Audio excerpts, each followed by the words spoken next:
Ce Shabbat, nous lirons la paracha de Devarim. Comme vous le savez, donc, avec le livre de Devarim, nous allons conclure, puisque c'est le début de la 5e partie de la Torah, le 5e livre qui commence par Devarim. Mais nous n'allons pas commenter cette semaine la paracha de Devarim pour une bonne raison, c'est que ce Shabbat s'appelle également Shabbat Chazon. Pourquoi Chazon? Le Shabbat de la vision. Parce que, comme nous l'avons déjà précisé auparavant, on a ce qu'on appelle les 3 haftarot chez l'Osha des Poul Anuta. Ces 3 haftarot qui correspondent donc à une période de malheur. C'est les 3 haftarot des 3 semaines qu'on appelle Ben Hametzarim, entre les étroitesses.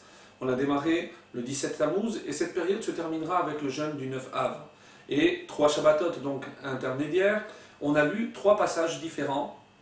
Et donc ce Shabbat, nous lirons la haftara qui commence par le mot Chazon. Chazon qui veut dire une vision. D'où le nom donc de ce Shabbat, Shabbat Chazon. Donc le Shabbat Chazon, c'est le Shabbat qui précède le jour, la journée du 9 Av, le jeûne du 9 Av. Et c'est pour cela que je me permettrai, ce commentaire tournera surtout par rapport au 9 Av pour avoir une réflexion.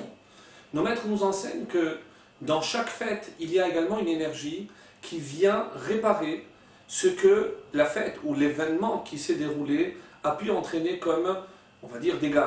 On sait très bien que le 9 Av a été le retour, marque dans la Torah, le retour de ces explorateurs qui ont parlé du mal de la terre d'Israël, qui ont causé, qui ont généré chez le peuple d'Israël donc une lamentation. Et comme le Midrash rapportera, vous avez pleuré pour rien, je vous donnerai malheureusement donc à partir de maintenant des raisons pour pleurer. Et donc c'est une date qui reste marquée justement pour les malheurs, les grands malheurs du peuple juif. On pourrait imaginer que c'est une date qui restera à jamais donc écrite en noir. Non. Nos maîtres nous disent, attention, parce que le chiffre 9 est un symbole dans le peuple juif. En effet, il y a un terme qui s'appelle la vérité en hébreu, Emet. Et Emet est composé de 3 lettres, Aleph, Mem, Tav. Aleph qui vaut 1, Mem 40 et Tav 400. Au total, 441. Si on fait la somme, 4, 4 et 1, ça donne 9. C'est-à-dire que le 9 est le symbole de la vérité. Autrement dit, si nous avons eu le 9 Av, c'est parce qu'on a manqué à la vérité, parce qu'on n'a pas pu, on n'a pas su ou voulu tout simplement voir la vérité. Autrement dit, la vérité elle est cachée dans le 9 Av. Comment? Nos maîtres nous disent que, effectivement, le soir du 9 Av, la journée du 9 Av, c'est la naissance du Mashiach. Oui, allez voir les calendriers. Donc celui qui sera le Mashiach doit naître le 9 Av. Est-ce simplement une consolation? Non. Parce que la réparation se trouve déjà dans la date, dans l'événement qui a marqué justement la tragédie du peuple juif. Donc autrement dit, et une halakha, la veille de Tisha B'Av, Mincha, on ne fait pas le tahanunim, les supplications. Pourquoi? Parce qu'on considère que c'est la veille d'une fête. Comment le 9 Av? Oui, dans le calendrier, dans la tradition juive, le 9 Av est potentiellement une fête. On n'a pas su en profiter. Mais pour l'instant, on est vraiment assis par terre, on se lamente, mais dans le 9 Av, il y a toute l'énergie nécessaire pour apporter la solution. Comment? En s'attachant à la vérité. Et ainsi nous disent nos maîtres, c'est à Yerushalayim, il y a Yerushalayim en bas, Yerushalayim en haut.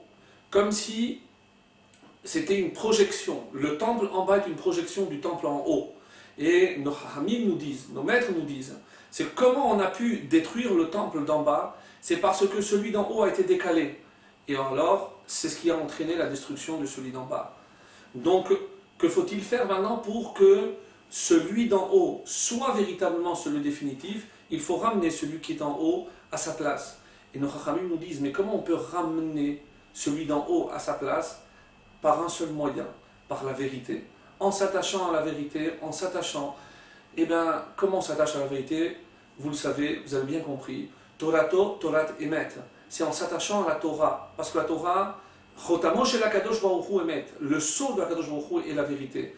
Donc si on est capable de s'attacher à la Torah, c'est comme ça qu'on va découvrir la vérité. Et en s'attachant à la vérité, on apportera enfin la solution.